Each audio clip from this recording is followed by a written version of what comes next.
Alright guys, this is something out of the ordinary for me. I actually, when it was supposed to be TNA's last pay-per-view, I did buy that pay-per-view and I made a vlog, but I never posted it because I had some issues with the actual recording. But this is Slammiversary, 15 years of TNA, now Impact, and I thought I'd record it, do a video on it. They did an excellent video package in the opening, showing the history. There was a few things missing. I thought that was weird, like where were the Dudley Boys? Where was what was the motorcycle gang? Oh my God, the motorcycle, Bubba Ray's motorcycle gang. I can't think of it. But they weren't anywhere in the history. But they showed like some of the title ranges. Like, yeah, they showed Samoa Joe winning the NWA title and Christian Cage winning the NWA title and Raven.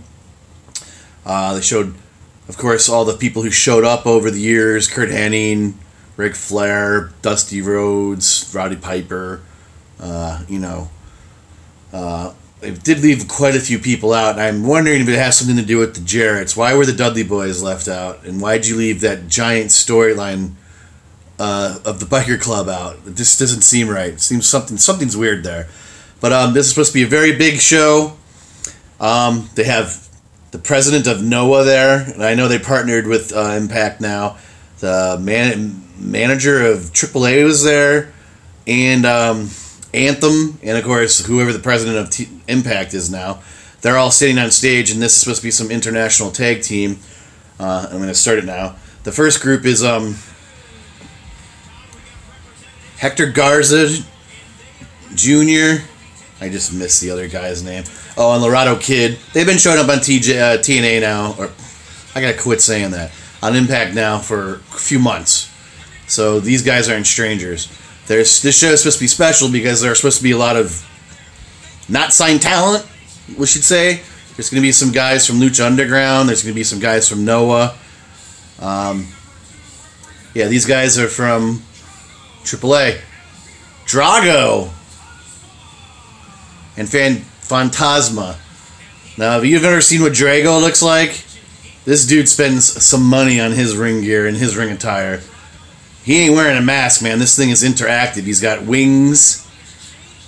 He's supposed to be a dragon. I mean, the costumes, he's got a tongue that comes out of his mouth, like a snake tongue, and slithers back in.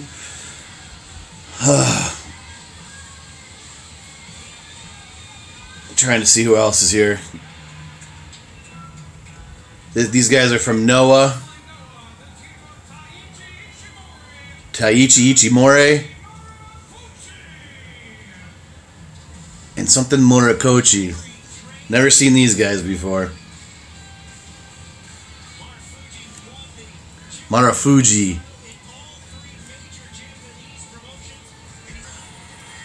They're saying these guys are the rock stars of the Orient. And the last team is LAX, and these are for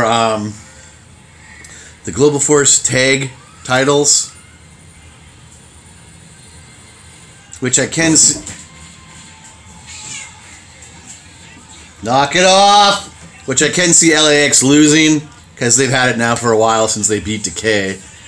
But then again, none of these guys are on the show, so no, LAX is probably going to retain. But I do find it funny, though, the chicken LAX, you can see her on one of my wrestling videos for WWN ACW. She's supposed to be a Spanish girl. I can't think of her name there, but I can't remember her name on here right now either. I gotta turn it up to catch her name. But it's amazing. I saw her a few months ago in wrestling in my mall, and now she's on Impact with LAX. But alright, let's see how this match goes. Delemonte, that's her name. She's in one of my wrestling videos from back in April, I think, maybe. Like I said, still can't believe she got signed just like that a few weeks later, and now she's on Impact. So far, the match just started. It was just a lot of jibber jab and nothing major's happened. They're just doing their first tie-up with LAX with the NOAH team. This is very much resembling... Oh, because they just said it, Lucha Rules. Okay. I was going to say, this is very much resembling a luchador, a cruiserweight match. Stuff that the WWE does not do in their matches. It's quite impressive so far. But it is a bit of a cluster F, because it's just, right now it's 2-on-1, but a minute ago it was 2-on-2. In the ring at the same time. They're all just doing their double team moves and stuff. One after another after another. It gets kind of unrealistic. I didn't catch what that said. But right now it's Drago and Fantasmo on top. There you go. This match has been really good. Homicide just gave a Gringo Killer on the Garza on the outside of the ring apron. I have just seen some of the craziest series set of moves multiple times. If they show this on YouTube or something, you need to go out of your way and watch this match. Tornado DDT from Drago. Unbelievable match. It's not even over yet. Corkscrew plancha from Drago onto the pile outside the ring. It's just nuts. Well, I wasn't off. LAX did pull off the win. Diamante injured herself in the match. It looks like she hurt her knee, legitly. Old Man Conan's in the ring. And they've retained the Global Force Tag Team Championships. I thought they had the TNA titles. But I'm going to cut this short because I've already wasted 7 minutes on one match. Conan did announce they're bringing in another member to LAX, but of course they didn't mention who, and nobody showed up. Alright, next match is a special tag team match between Eli Drake and Chris Adonis, aka Chris Masters, versus Moose and NFL running back D'Angelo Williams. There's another NFL guy out there, but I haven't caught his name. Gary Braitt or something? And some other little dude. I don't know who the hell he's supposed to be. They haven't mentioned his name. But, like I said, tag team match. Predictions, it's going to be Moose and D'Angelo Williams. There's nothing on the line for Drake or Adonis. Even though Moose has the...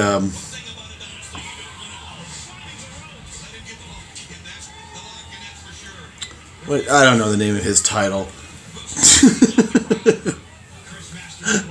I don't know. It'll come to me. But I'm predicting Moose and Williams to win. Moose just did a mid-rope backflip outside of the ring onto Eli Drake. D'Angelo Williams is doing actually pretty well. He's only been in the ring twice for a couple of short spurts, but he... Granted, I can look good in the ring with me just doing moves for 2 minutes too, but so far he's holding his own. He just got chucked into the stairs by Eli Drake, though. So now I'm sure he's out of the match for a bit. Now they're starting to set up a table to put Moose through. They had Moose on the table, and Drake was on the top rope getting ready to jump. Angelo Williams came, knocked Eli Drake off the ropes. And Drake took a nasty fall outside the ring. He was trying to catch himself outside the apron, but it looked like he twisted his leg or something. Now they got D'Angelo Williams climbing the top rope to jump through a table with Adonis on it. He just hopped on the top rope, instantly jumped for frog splash.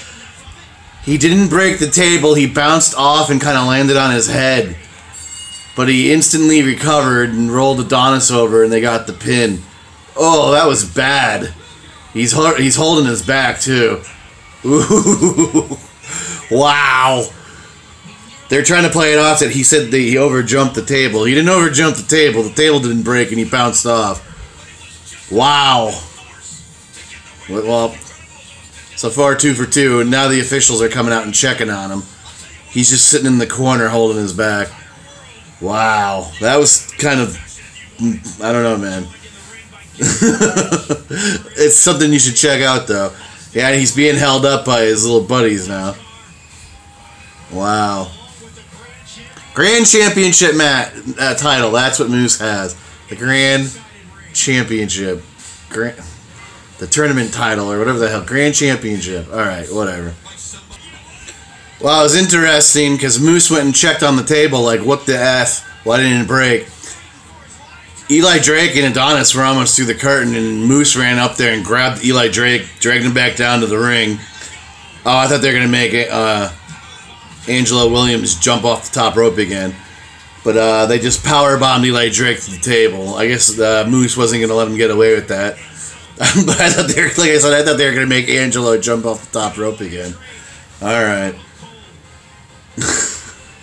Much better ending, I guess. And now Moose is giving him his last rites. Next matchup should be very brutal. This has been a very long feud leading up to this. It's going to be a strap match between EC3, Ethan Carter III, versus Cowboy James Storm.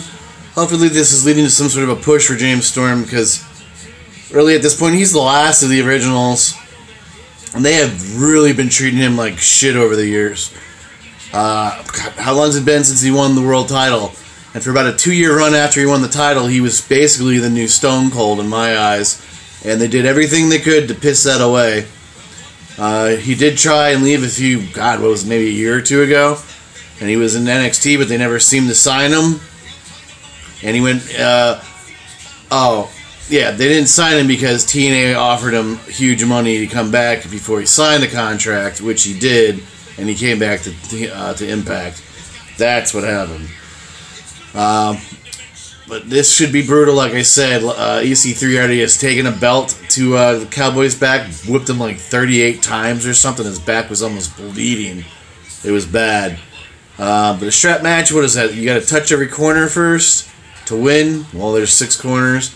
And, of course, you beat your opponent with the belt, etc. So, this one,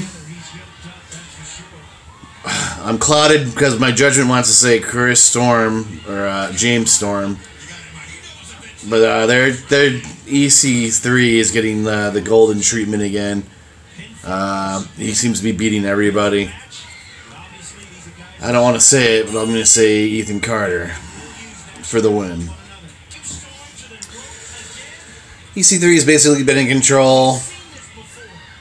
He was whipping Storm earlier with the belt, but Storm was, hulking it off. It wasn't affecting him any.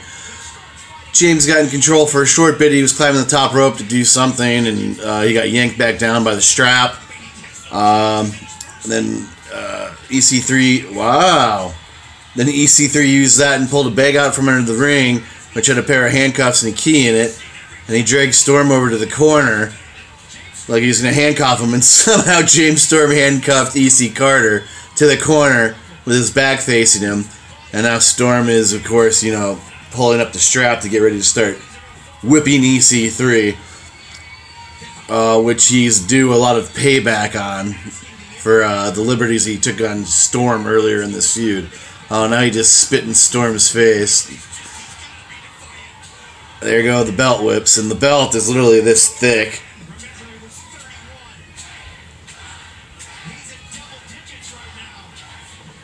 Well, he's at 14.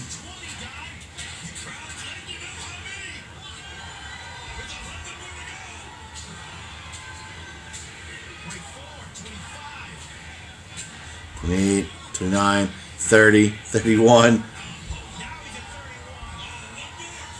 His back is bruising and turning purple. 32 hits with the belt. Oh, of course, EC3 had the handcuff keys, and now while he's being beaten, he's unlocking himself from the key. Now the ref is helping him out. Ethan got out of the handcuffs, and James instantly hit a 1%er. Almost got the pin. Well, that's right, EC Carter won, but it's such a weird finish. Maybe 4 minutes earlier, they were outside the ring, and Ethan took off his strap, but he pulled James Storm into the ring post. Well, they went back into the ring and were fighting. James Storm had the upper hand. He even hit the last call on Ethan, had him hanging in the ropes lifeless, and then he just collapsed in the ring lifeless, laid there, and they just kind of stood around him for a little bit, dumbfounded, and the ref just told him to pin him, get it over with so they can get help out there. And that's what he did, and that was the end of the match. So I don't know if something legit happened or what. I don't know. It was just a weird, stupid ending, I guess. But so far, I'm 3 for 3. They just did the whole promo package for the next match that's coming up. I'm still wondering if this is a legit thing that happened to James Storm, because he had gotten no farther than the ring steps, and there's literally an army of people dealing with him. So I'm wondering what's up, if he's really hurt or not. There are real EMTs dealing with him right now. So I'm questionable if this was a legit injury. But next match anyway is Josh Matthews, Battle of the Announcers, with his partner Scott Steiner versus Jeremy Borash. And, oh God.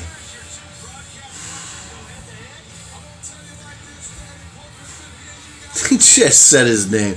It's not Abyss, it's Abyss's stupid side character that everybody freaking hates. The lawyer guy. Well, oh, Joseph Parks. There you go. And of course, it's supposed to be a no disqualification match, which is kind of just recently let out. And of course, Jeremy Borash's and Joseph Parks' training was all a joke. But on the last little vignette they did, Borash handed Parks an action figure of Abyss and asked him if he wants to win, he has to find his inner beast. Wow, Scott Steiner is... Okay, he's still in some good shape, but he is not... I don't know. He is definitely smaller. He ain't anything to, like, you know... I guess bat an eyelash at, but he's definitely not as huge as he was. But he's still a big dude. Or maybe it's just been a while. I don't know. Steiner being classic Steiner. Some girl was holding up a poster that said, Big Papa Chump. And he walks up to her, rips it out of her hand, tears it up into pieces, and throws it in her face. She was holding back tears. I miss Steiner. God. And if this doesn't lead to, like, Abyss coming back, they need to just let him go. This Joseph Park character is just so stupid. It was stupid the first time, it's stupid the second time. And it's not like this guy tries. He doesn't even, like, really work out. He's just a big, tall... I don't know. He's not... I don't know. He just doesn't look like he wants to work. They treat him as the resident monster, but he doesn't act like he gives a shit. He doesn't work out. He just eats. He gets bigger and bigger. I don't know. He just drives me nuts. Well, starting out, it's Joseph Parks versus versus Josh Matthews, who he just did like a ring flip, inside flip. Now remember, this guy was from Tough Enough years back. He maybe had 2 matches ever in WWE, and they were both versus Booker T, and he lost. Wow, he just did Cody Rhodes' move. Hits the mid-turnbuckle and does that spin kick. He didn't do it fantastically, but he did it. He just did a crossbody on Joseph Parks, and of course, Parks didn't sell it. JB's now in, begging to come in and fight Matthews. Matthews takes in Steiner, and JB is now pissing himself. Grandpa Steiner, he's flexing, showing the pecs. He runs and retakes Joseph Parks back in. The action went outside the ring when Matthews climbed the top rope and did a top rope dive off into Parks in the outside ring. Parks blocked it, like shoulder blocked it, and Matthews really took a hard bump onto the floor. And Steiner came out, went into like Hulk rage mode, ripped up the ringside barricades and threw it at the JB and Parks as they ran up the ramp. They're trying to escape from him, and now it's like some backlot brawl. Steiner just called them faggots, and they're chasing him in a golf cart now in the back lot of Universal. I can't believe he just said that.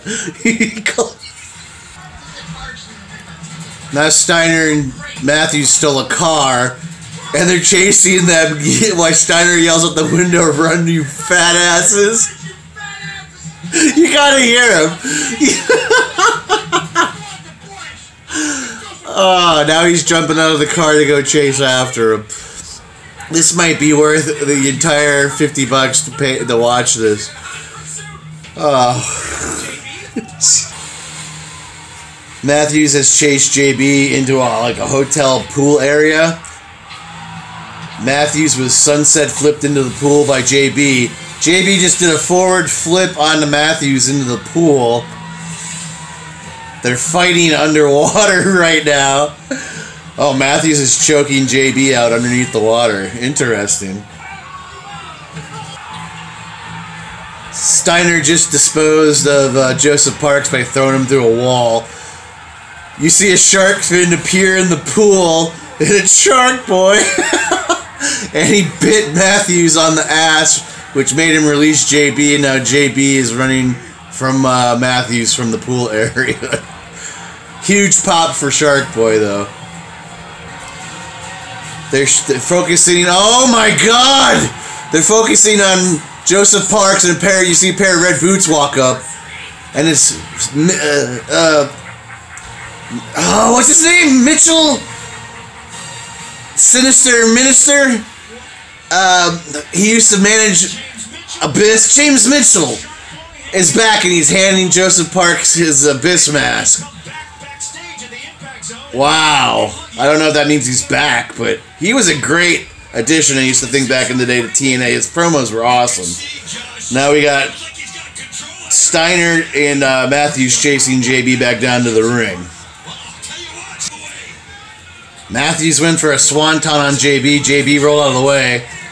He got back to his feet, and JB hit Matthews with a shoulder tackle. He's now just clubbing him, and here comes Steiner to end that. Now Steiner is, well, he's hitting him, but not really. It looks like he's setting him up for the Steiner recliner. Matthews is begging to put him away, and Steiner's letting him do it. He has him in the Steiner recliner. Music's hitting, and Shark Boy is now reappearing and hitting the ring. He attacks Matthews, he's hitting Steiner, he's going back and forth.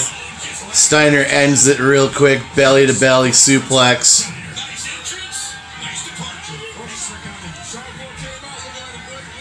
Shark Boy. Looks like another belly to belly, yep. This one, like, literally when it took him across the ring. Now Matthews is on top of him. He just chucked him out of the ring. Steiner has JB in the Steiner recliner. And Abyss's old music hits. Out comes James Mitchell.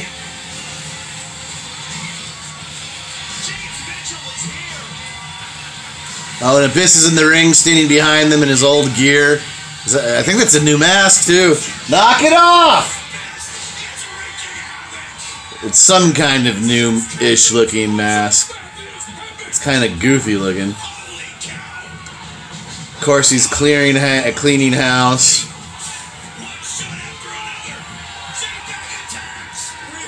Matthews hands Abyss the bag full of tacks. The big boy tacks, too. The ones that look like they're this big. And he grabs Matthews. Oh, Matthews hits him in the balls.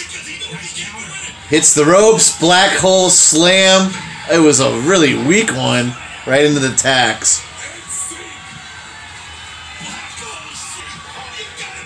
JB is on the top ropes. Frog splash into the tacks. He landed with his hands like that to break his fall and got tacks in both his hands. He's rolling around on the mat. Oh, you can just see the tacks in his hands. Abyss gets the pin. Hopefully, like I said, this leads to the return of Abyss and no more Joseph Parks. Oh, he's bleeding. Oh, JB. Ugh. He's got like 20 tacks in his hands. That was a fun match. That was good. Did I say who I thought was going to win this match? I don't remember if I did. This was another well-done video package. I forgot how long this feud's been going on for. It's Davey Richards and Angelina Love, husband-wife, versus Eddie Richards and Alicia. Eddie Edwards and Alicia. In a Full Metal Mayhem intergender tag team match. There you go. And the match starts off with Davey and Angelina coming out onto the ring, or down the ramp, and they instantly get jumped by Eddie and Alicia.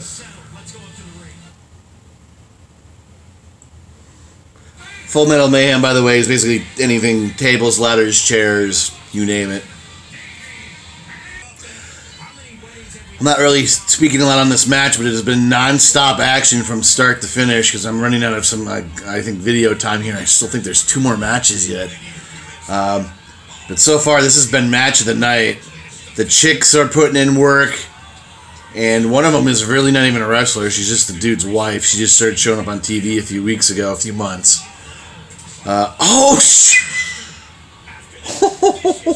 Just, okay, I don't even know what that was.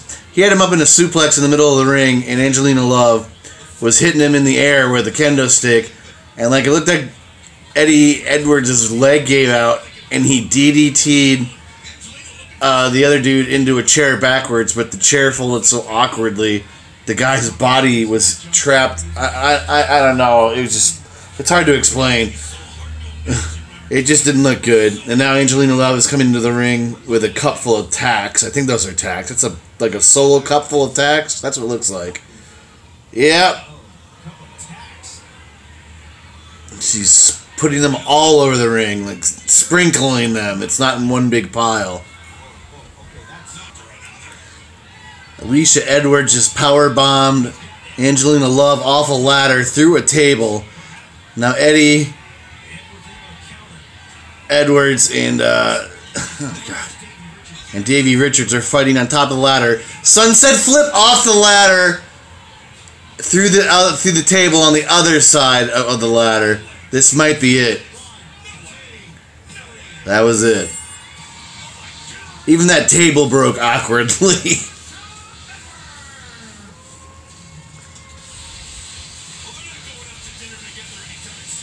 So the winners are Alicia and Eddie Edwards. That was a great match. Like I said earlier, I think match of the night so far.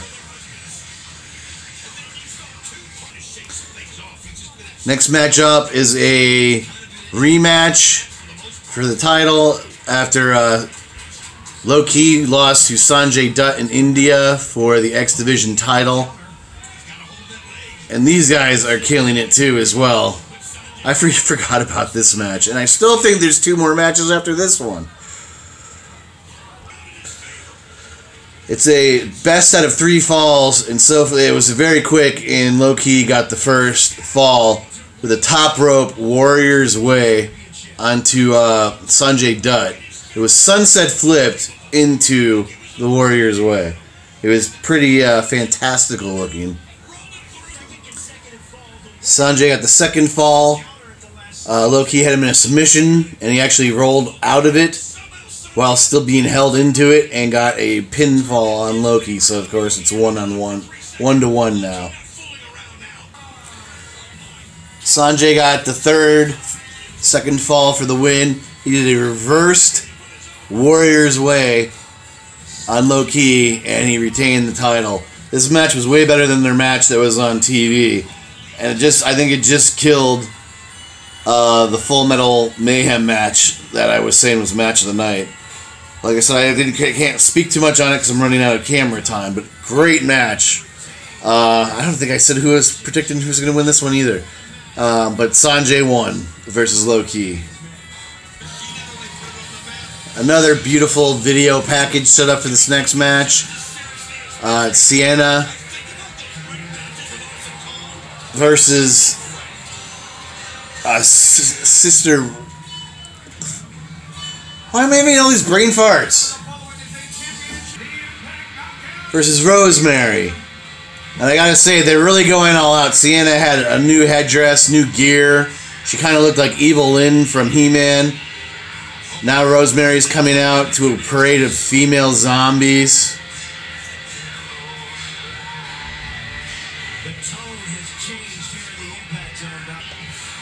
Oh, and Gail Kim is here. She's going to hand the title. It's a unification match. Because, who is it? Rosemary has the Impact Women's title, and Sienna has the Global Force Women's title. So it's a unification match, which I'm going to say Sienna wins. Because the Jarretts are control, and I don't think they're going to let these Global Force titles disappear. But Rosemary's killing it with her entrance. Well, Sienna won like predicted. There was some interference from Lauren Van Ness and her cousin GN or GM or whatever his name is. But one of the distractions led to Sienna hitting Rosemary with the title and choking her out with her own mist. And she pinned her and unified the titles. So that's the end of that.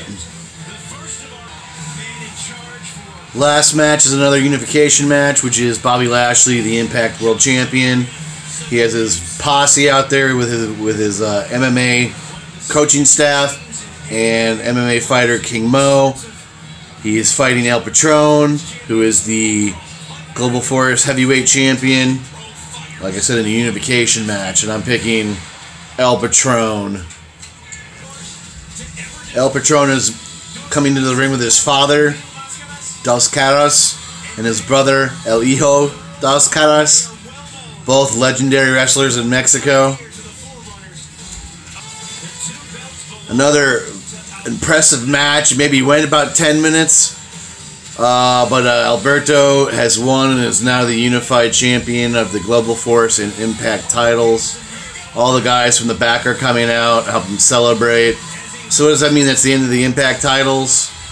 What are we going to be calling this now? Global Impact? I don't know. So the Global Force titles are now more important than the Impact titles. So much for the 15-year history. But Alberto came out on top over Lashley. Well, that answered my question. The logo after the match was GFW Impact Wrestling. So, yeah, it's Global Force Impact Wrestling now. Well, overall, it was a great pay-per-view.